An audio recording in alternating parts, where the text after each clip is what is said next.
সবাই কেমন আছো? ফুডি কর্নারে সবাইকে স্বাগত। আজকে আরও একটা নতুন রেসিপি নিয়ে আসলাম। আজকের রেসিপিটা খুবই ভিন্ন স্বাদের, ভিন্ন রকমভাবে বানানো। আজকে বানাবো কড়াই শাকের নতুন রেসিপি। চলে যাব মূল রেসিপিতে। এটি বানানোর জন্য কড়াইতে একটু পরিমাণ মতো সর্ষের তেল দিয়ে দিতে হবে। তেলটা যে যার পরিমাণ মতোই দিও। তেলটা হালকা গরম হয়ে গেলে এর মধ্যে দুটো শুকনো লঙ্কাকে এইভাবে কেটে দিয়ে দিলাম।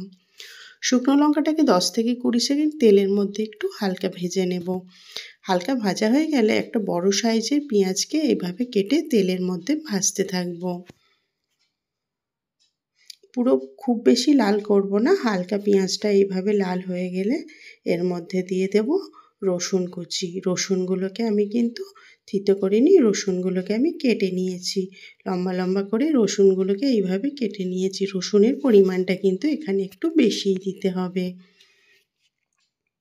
সবগুলো উপকরণ একসঙ্গে তেলের মধ্যে খুব ভালোভাবে ভাজা হয়ে গেলে এর মধ্যে ধুয়ে রাখা কড়াই শাকটাকে দিয়ে দেব। কড়াই শাকগুলো কিন্তু খুবই মিহি করে করে কুচোতে হয়।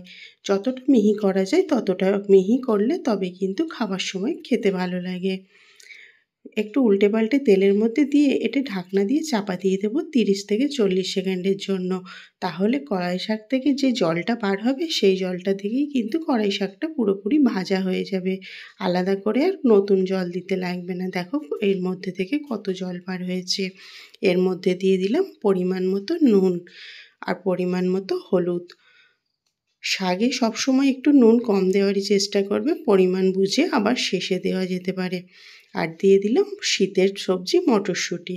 মটরশুঁটিটা শাকের মধ্যে দিলে টেস্ট কিন্তু অনেক গুণেই বেড়ে যায়। যেহেতু মটরশুঁটিটা মিষ্টি মিষ্টি খেতে লাগে, তাই শাকের মধ্যে খেতে বেশ ভালো লাগে।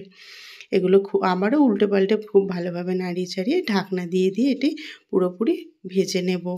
দেখো মাঝে মাঝে ঢাকনা খুলে আবারও উল্টে পাল্টে একবার করে নাড়িয়ে দিচ্ছি। জলটা শুকনো হওয়া পর্যন্ত কিন্তু একবার করে ঢাকনা দিয়ে এটা নাড়িয়ে দিতে হবে।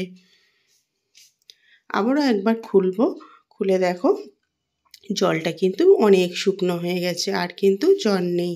তার মানে কড়াই শাকটা সিদ্ধ হয়ে গেছে, প্রায় ভাজা হয়ে গেছে। শাকের কালারও চেঞ্জ হয়ে গেছে আর মটরশুঁটিও কিন্তু পুরোপুরি সিদ্ধ হয়ে গেছে। আর এখানে আর বেশি ভাজবো না, এবার নামিয়ে নেব।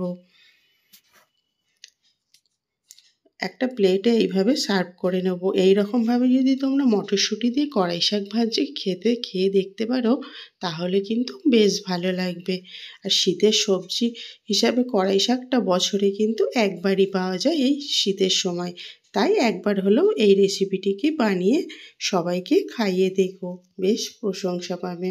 আজকের ভিডিওটা তোমাদের কেমন লাগলো অবশ্যই কমেন্ট বক্সে জানিও। আর এরকম নতুন নতুন যদি তোমরা ভিডিও পেতে চাও, তাহলে কিন্তু চ্যানেলটিকে সাবস্ক্রাইব করে পাশের বেল আইকনটি অন করে দিও। আল্লাহ হাফেজ। আর তোমরা কিন্তু মটরশুঁটি দিয়ে এই কড়াই শাকের রেসিপিটি অবশ্যই একবার বাড়িতে বানিয়ে ট্রাই করতে পারো, খেতে বেশ ভালো লাগবে।